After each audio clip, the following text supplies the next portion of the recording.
radio and all the podcasts. So, and then go live here on Facebook.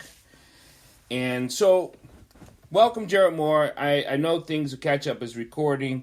I'm Dr. Paul. This is Bridges Live. I'm talking with Gerald Moore Sr., and we are going to be talking about Mission Fulfilled 2030.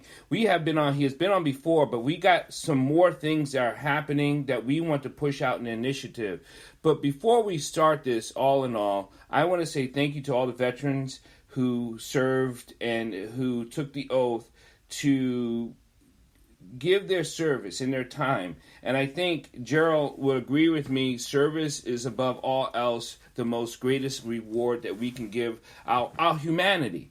And I think so many people look at the service of I'm unable to serve or I'm unable to do, but we're all able to do. It's whether we choose to do. And that's so different. And I hope people realize that they can do. So again, thank you to all the veterans. Families are very important to me. Families who help the service members serve. Those are all key important pieces.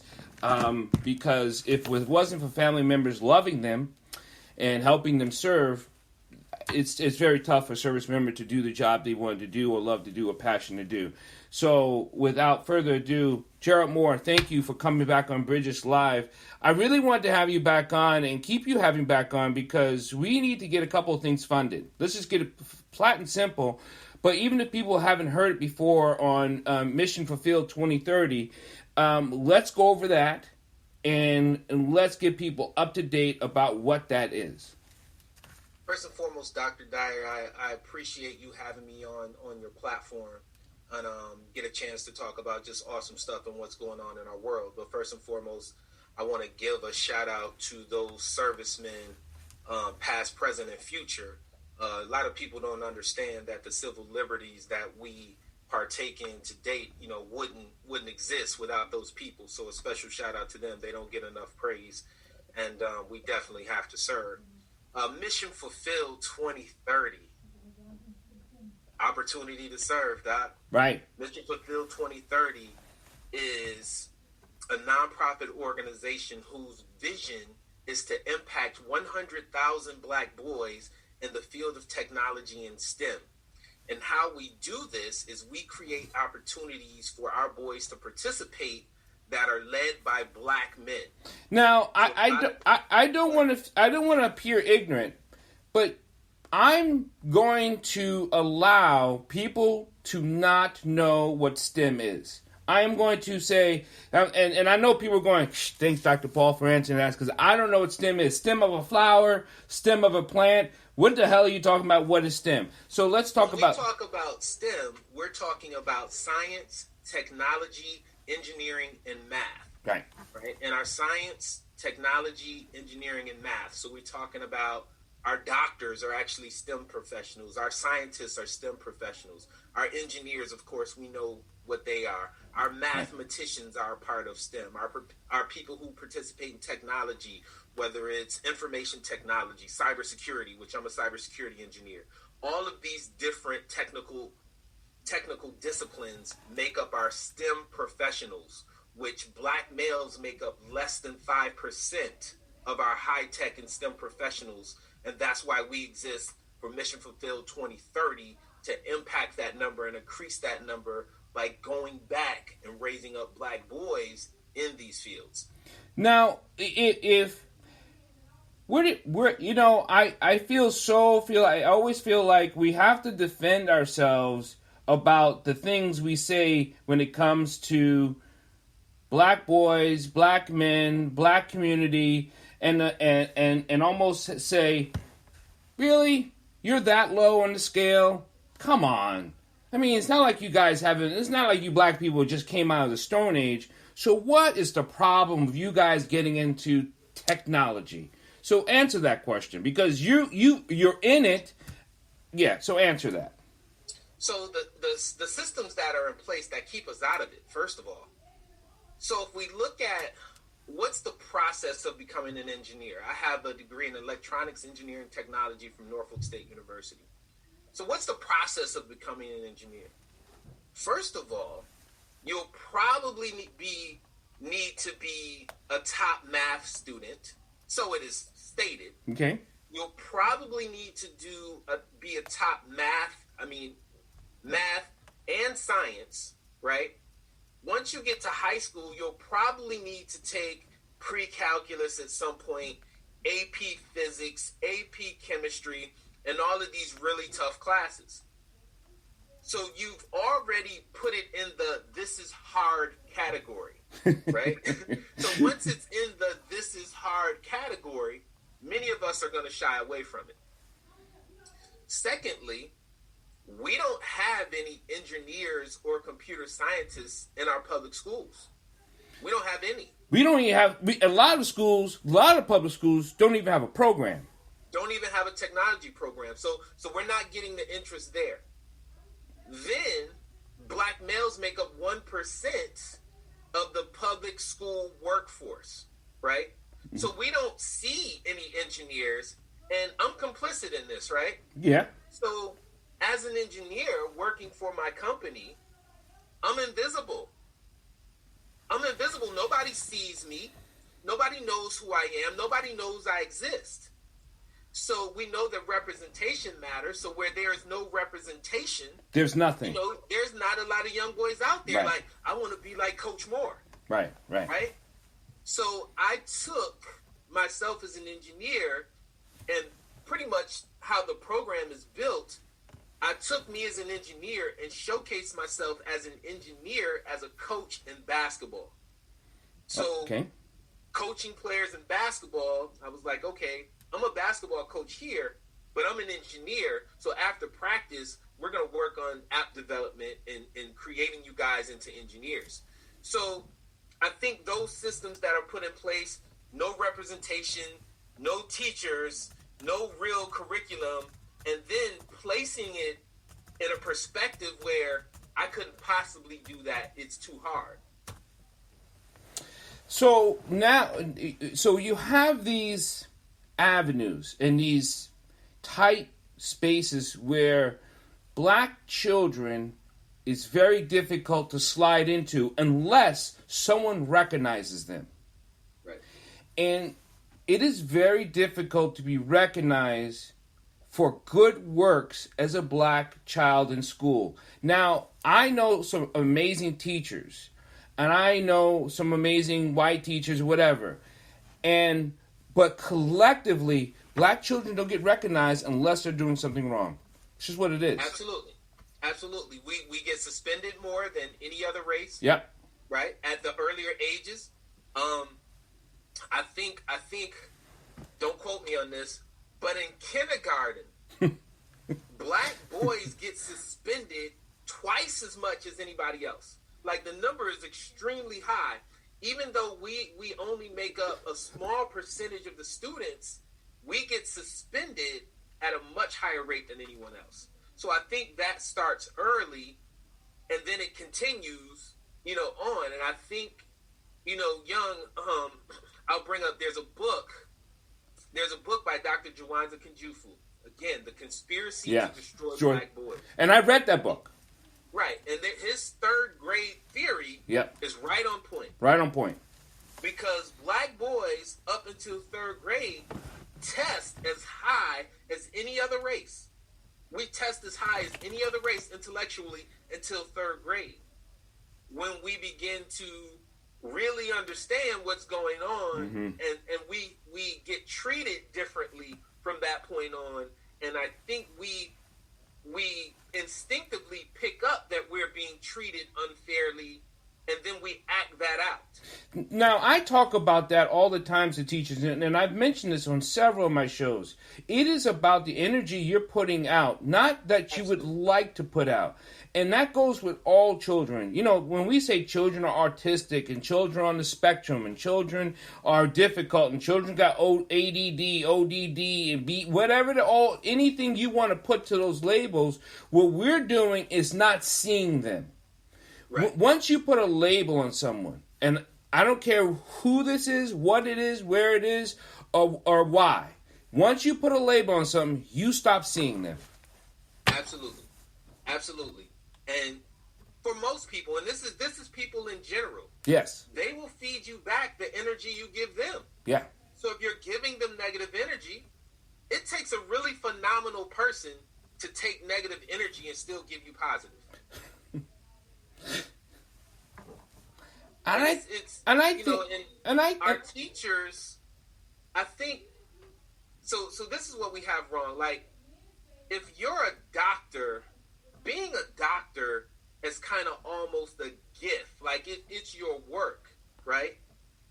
Being a teacher is one of those things that if it's not your gift, you should probably do something else, right? Because you're impacting so many people. Much.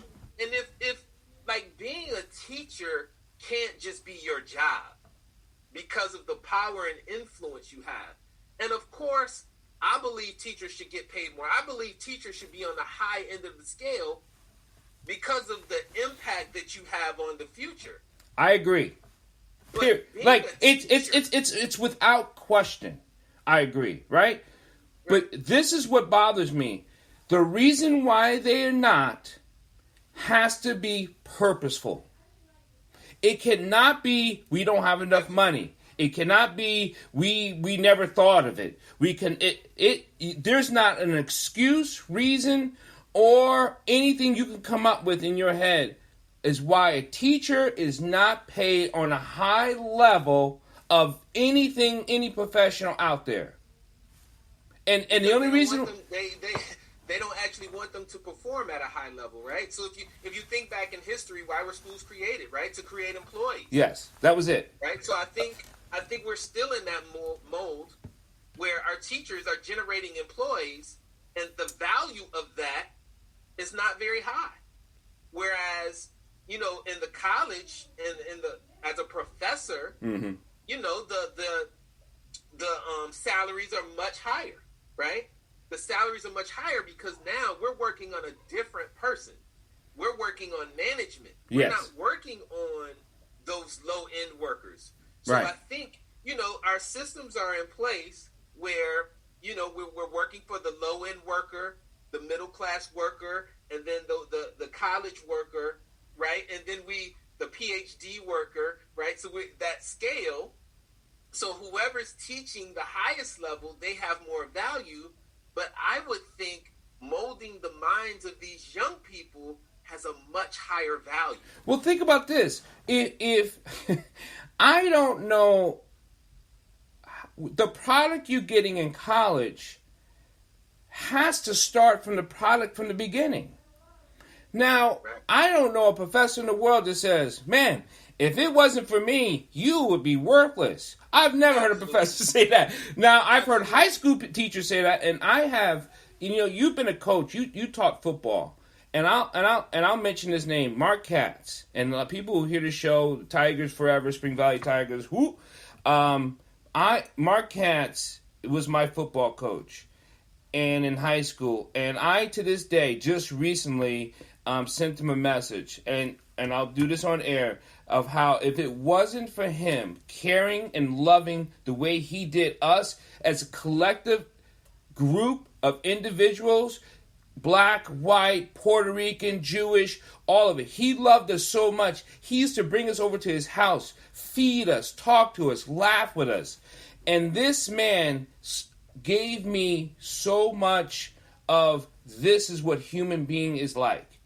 More than most of my teachers I've ever met throughout. There's been some good ones, trust me. I'm not going to say all my teachers were bad, but my coach, Mark Katz, was amazing. And I just wanted to say thank you because you did the same thing for some of your boys you coached. And I think, and the reason I've done that is because of the coaches that I've had. I wrote about it in my book, Motivate Black Boys. If it weren't for my coaches, I wouldn't be the man who I was today. What? Yeah. Like, and even like the men in my life, like my father, even my father and my uncles, they're all flawed men. Like, they're very flawed men. Like, a high percentage of my uncles struggled with alcoholism and drug abuse. But I learned so much from them, even in their flaws. Now, it has taken people say, well, Gerald, you just different, man. I don't know how you don't drink and all of that stuff. But I learned this from watching these men almost throw their lives away, and some of them have thrown their lives away, but I learned from them. But my coaches poured into us so much about discipline, about, the man beside you is your brother. Right. We win as a team. Right. We win as a collective, and it's all of us. And those seeds they planted. That's kind of what I live by today. Like if anybody who knows me, they'll tell you Gerald's a team person. Gerald's a team person. I'm gonna sacrifice of myself to lift somebody else up because I'm confident I can do what I can do. But I'm gonna lift somebody else up to give them the opportunity before I take all the opportunity and the accolades for myself. And I learned that from my coaches. I've had some good teachers along the way. I've had some teachers. I graduated high school with a D average. I had a 1.69 GPA. And when I went back into education, I actually pulled my record so I could show my students that, I'm just like y'all. Like, listen, like I'm not some kid who grew up in the suburbs with a silver spoon. Like, I was just like y'all, and I made the decision to make this transition for myself. So you guys can do it.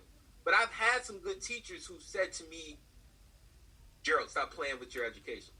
Because I could go in at any moment and get an A on anybody's test after not doing any homework, after skipping class, and I could go in and get an A on their homework. One of my teachers asked me one day, he was like, Gerald, you've missed all the assignments, and you did none of the homework, but yet you scored the highest on this chapter test. So I didn't see you cheat, but I want to say you cheated. I remember telling my social studies teacher this, and he hated me. I said, that's what you get from the smartest person in the class. Let me ask you a question, and I want to impact this before we get to it. And I want to thank all the listeners and sponsors and people who support Bridges Live and support Gerald Moore, who support Dr. Paul, but more importantly, support service to community, service to life, service to humanity. And if anything you get from Veterans Day or any day. And today, I'm kind of sad. I have to admit that on air that I've been very somber today because Veterans Day bothers me. Mother's Day bothers me. Father's Day bothers me. All these significant days bother me because why do we have to have something that highlights something we should just be doing when we feel like doing it in a passionate way? No one should have to remind you to see, hey, love your wife today because it's Valentine's Day. It just drives me literally insane to say, you know what, I'm going to think of veteran today. Really? Today? Really? What about, no? Okay, whatever. And so it kind of bothers me, but I want to impact something you said about when your friends would say, Gerald, you're just on a different level. You're just a different cat. That's a problem for us as humans, and especially as black men. We have a problem with that saying being okay, because it's not okay. Right. How do we fix it? What are you thinking? Well, self-discipline. Okay. Right? Most of us lack self-discipline. Yeah. To be quite honest, most of us lack self-discipline, and people will tell me, well, Gerald, you're a pretty disciplined person, but to me, I lack self-discipline because I don't accomplish everything that I'm trying to accomplish because I might want to go watch some TV with my wife. I may want to go work and do something with the kids that impacts something I really want to do. So I actually get on me by, Gerald, you need to be more disciplined and get that done. Mm-hmm. Mm-hmm. But most of us don't have any self-discipline to achieve even the most basic things we want to achieve because we won't do the work, right? And I think, for men, and you know these men. Yeah. We go to work, right? And then on the weekend, we think we deserve off, right? We think the weekend is vacation. Like, I'm done. Right? The weekend is vacation. I'm just going to watch college football on Saturday. I'm going to watch the NFL on Sunday. and that's it. But that's the time when your work begins. Yeah. Yeah. That's the time when you lock in on who you are and what you want to do. Or I'm one of those dudes, I'm up at 5 a.m. every day, right? I want to be fit. So I'm at the gym. Gerald, how do you stay fit? I get up and go to the gym. Right. Gerald, how do you do that? I get up and do it. Well, how do discipline, self-discipline, discipline yourself, and it starts one day at a time, right? I wasn't always there. Okay? And I think that's why, we talk about mentoring young boys, and reaching back and giving back, because I think and I believe we are not just teaching. We think they should just pick it up. Well, if I can do it, you can do it. No, that's not the case. We need someone to teach them how to. And that's what you're doing with Mission Fulfilled. You're created this initiative to go and teach these kids to do. Let's talk about that. Yeah, so with Mission Fulfilled, our goal is, and based on my background, we're going to get kids from disadvantaged situations. Mm-hmm. We're not just looking to get those kids from two-parent homes who are going to do well anyway. We're going to get those kids who have been thrown away or cast away or don't have opportunity. And we'll handhold them if we have to. And primarily, we tend to target these single moms from disadvantaged situations, because it's their sons that, if we don't get a hold of them, are going to be on a path from the school to prison pipeline, and to be affiliated with gangs, and to do all of these negative things, when a lot of these kids are brilliant. We have some, if you went to the prison right now, we could snatch out a bunch of brilliant. I was just going to mention, I said, we got people coming out of prison who, doesn't matter what happened before they got there, when they got there, but when they come out, is Mission Fulfilled going to be able to impact them and pull them in? Because now they're not children. They're 22, 25, 35, 45. We can still pull them into the initiative, right? Absolutely. So what I'm trying to do right now is Mission Fulfilled, as set up today, is set up to impact boys K through 12. Okay. But what I'm also doing is, because of what you just stated, right? The traditionally, America doesn't create opportunities for ex-felons. No. Right? They don't create opportunities for them to roll into anybody's major corporation. So we have 3 levels of what we're doing with Mission Fulfilled right now. We have our kids from K through 12. Okay.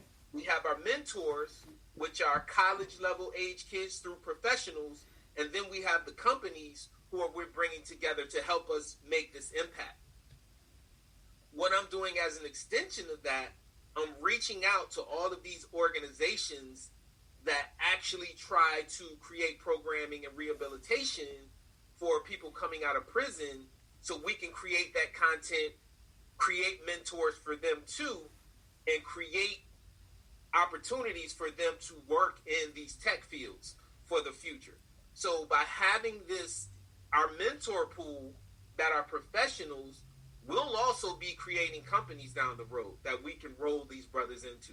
So Mission Fulfilled 2030, and 2030 is the operative word, right? In 2030, there's a vision of something that we'll get to. This is funny. We look at the presidential election. Yeah. Black people are ecstatic that Joe Biden will be our new president. What's going to happen for me in Mission Fulfilled tomorrow? I got to get up and work. Yeah. There's nothing. We still have to do the work. Thank you. Hold on. Let me finish clapping. Because we got to stop waiting for this to come down and save us. And someone said this on one of my shows. We got to stop waiting for Black Superman to come down and help us. We can only do this if we do this. And doing this means putting in the work. It means getting up. It means it means asking for help also. It means Right. I don't know what I need to do or can do because no one's ever helped me. God damn it. Right. You know what? We're on social media. You and I are on social media. I'm on all these platforms, all this stuff. And if you happen to pass by someone that says, you know what, I think that black boy could probably need some help. Let me inbox somebody and say, do you ask the question? You know, can you, would it be okay? Absolutely. The answer from me always would be absolutely. What's his name? What's her name? Right. And I do that all the time. But I think that, you know, in general, we as a people, we tend to think, you know, we there's this reparations conversation happening. Yeah. And yes, maybe yes. Yeah. We should get reparations, yes. Okay. But that does not happen. No. So we can't put a massive amount of effort into that when even if that happens, there's this time frame where it will happen. So until that happens, you have to do the work. So Mission Fulfilled 2030. In 2030, we will have 100,000 young black males in our programs in some type of tech field. I know this because every day I get up and put in the work. Mm-hmm. Every day. So when I look at all these black men that I encounter and I think about, you know, what's happening with these young brothers in prison, a good friend of mine, very smart brother, graduated high school with a 3.0 average. He's in prison right now. He's in prison and love him to death, but drugs was his path. He didn't see any other way. Right. He didn't see any other way. But the dude is brilliant. So let's get down to how much. It's not so much because you can't put a value on life, and that's a corny metaphor, and I believe it, but people do put a value on this.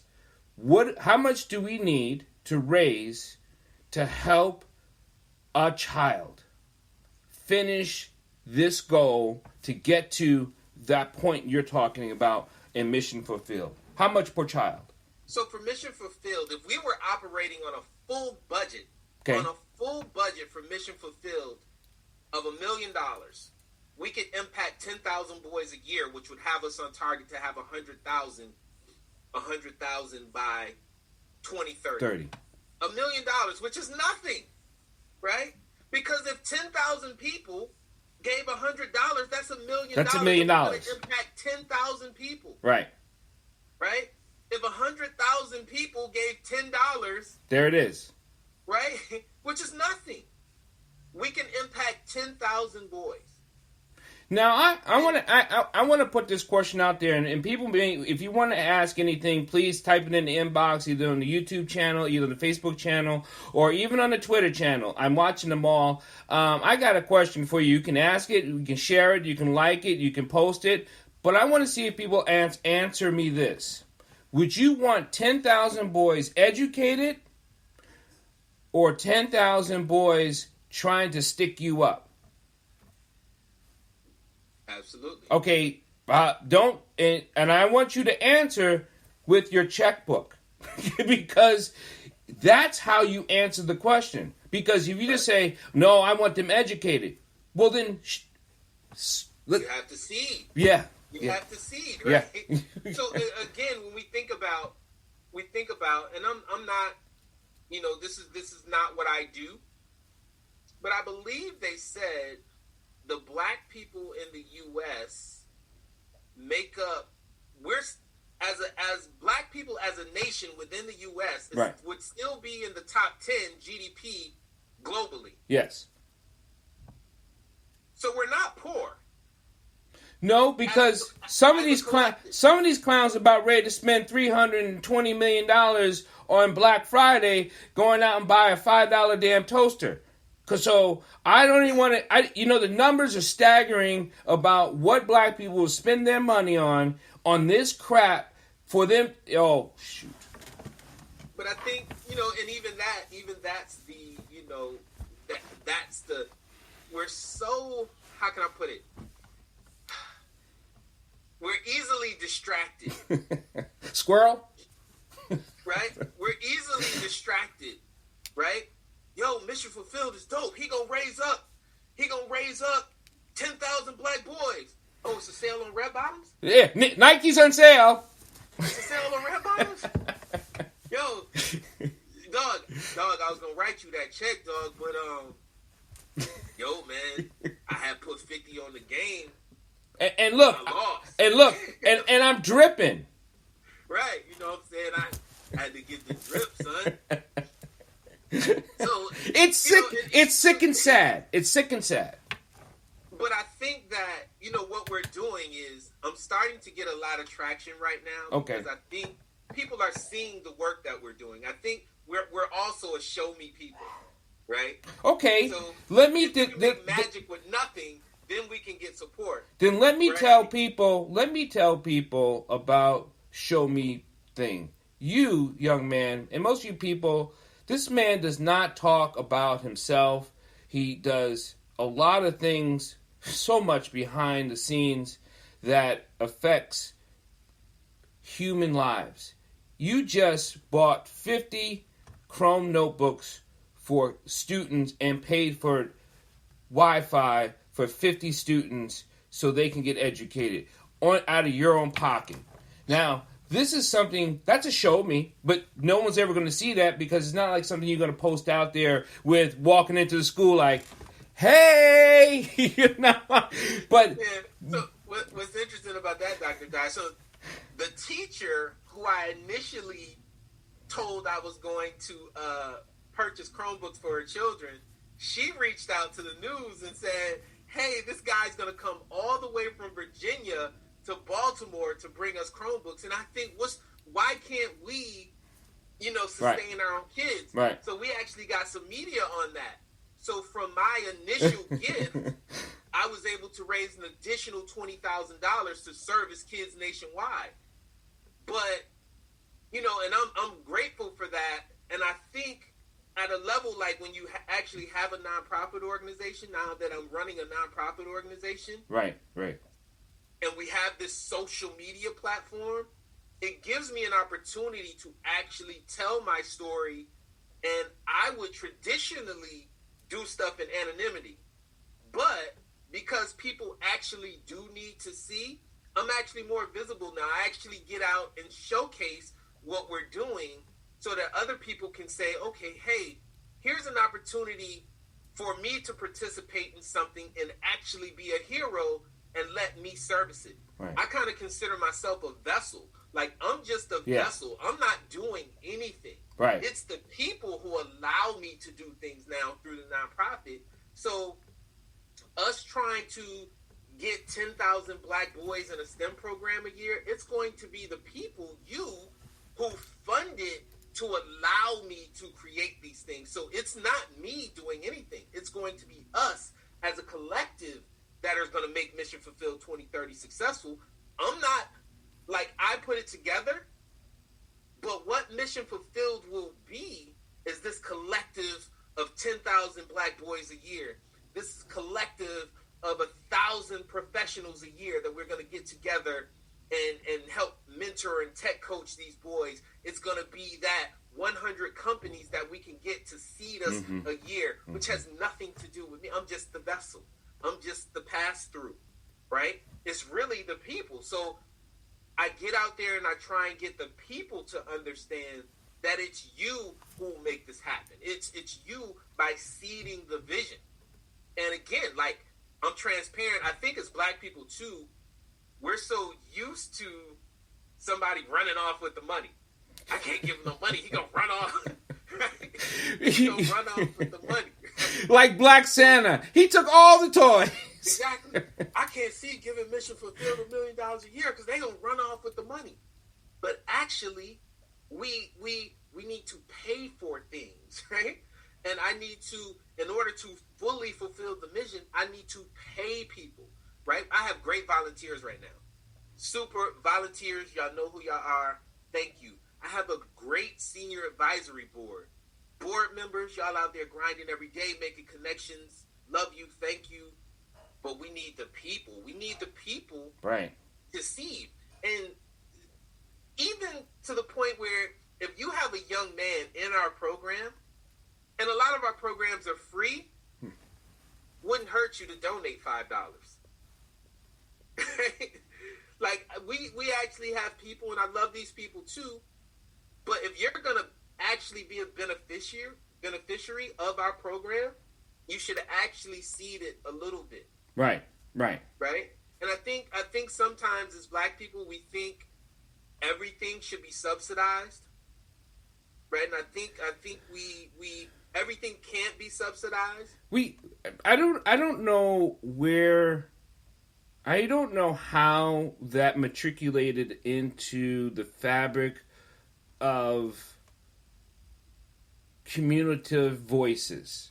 Like, someone should help me pay for it. Someone should pay for it. I don't know, and it could come from policy. It could come from when the government starts subsidizing the welfare program and things like that. I don't know, and they thought it was helpful, but okay, it helps. It does help. It can help. It has helped many, but it has hurt a lot too. Yes. Yeah. And yeah, but we use it so much. We're like, well, is someone going to help? I have money. I earn the money, but can you get free lunch at school? Oh, let me sign that up. You know, well, how do you think this gets paid for? You know, where do you think this money comes from? It doesn't get pulled out of the sky. Well, someone's paying some extra money for your kid to eat lunch at school because we feel as a collective community that kids should not go hungry in school. Right. But you can pay for your lunch. I don't care if it's peanut butter. See, when I was growing up, we didn't have subsidy programs. So I had peanut butter and jelly and a little thing of milk. That's all I had. So in my little lunchbox and the whole bit, so if that's all you have is crackers and peanut butter, that's all you ate. You know, and that's okay. It's okay, isn't it? I hope it is okay, because yeah, I think even with the election, right? We're happy because when they talk about what the Biden-Harris plan is, I think in the minds of a lot of Black people, there's this big Black subsidy coming. Right? There's this big Black subsidy coming that's gonna drop on us, and we just all gonna be balling out. Right, and it's not coming. It's not coming. It's not coming. It's not coming. We got to get out there and we got to seed each other. We got to invest in each other. We have to support one another. We have to, do things that are going to help us grow as a people and stop giving our money away to other races. So here's a thing, and we're going to cut this short because there's things you got to do and you got to get on a meeting. I know that for sure. But with this pandemic, and I don't got, and people are always asking me, and all those negative voices out there saying the words you're saying, you're already emotionally broke. And I understand that you're probably emotionally broke. And if you are, just get emotional help. Because we're not asking for your emotional money. We're asking for you to be mentally healthy so you can build a mentally healthy community so you can help the next. Because if you're mentally, emotionally broke, your $5 is not going to help us anyway. Because it's only going to come with negativity. And we don't need that. Right. So that's all I got to say. All the time, Dr. Dyer. Gerald, you always happy, man. Why are you always so happy? Why you... Every morning, 90% of mornings, I'm up, I get a workout in, I spend at least 15 minutes in meditation and solitude, gathering my own thoughts, looking into my own person. Where are you, Gerald? How are you feeling today? Right? And I do this every day. I have a book. I call it my daily goal book. I write in this book every day. In the last 10 years, I've completed about 15 of these books where I write. So I can go back and tell you what I was thinking and what was going on in 2012. Right? Right. So I do these things, and I've learned to do these things over time because where I come from, I told you in a previous episode that by the time I was 18, I had known, at least 15 boys that were murdered. So, it's traumatic. And as I start thinking about that as an adult, I was like, all right, Gerald, man, you didn't just make it through this, right? You didn't. There were things that you did, and in order for you to not internalize this stuff, and as you watch things happen in your own community and within your family, you still have to be a whole person. Yes. So you have to go out and do some additional things to be a whole person. And I think, like you're a mental health professional and you encounter this every day, but people don't actually take the time to look within themselves, sit in solitude, and just take a deep breath and unload. Yeah. Unload some of this stuff. But again, Dr. Dyer, I appreciate being on your show. If you want to support Mission Fulfilled 2030, you can go to missionfulfilled2030.org. There's a donation button. We take all types of $5. You want to donate $1, just donate or support. We're actually updating our site right now. It's awesome because we're getting a lot of people who want to volunteer. So we're updating our volunteer page so people can volunteer time and just share our content. Right. We put out a lot of content.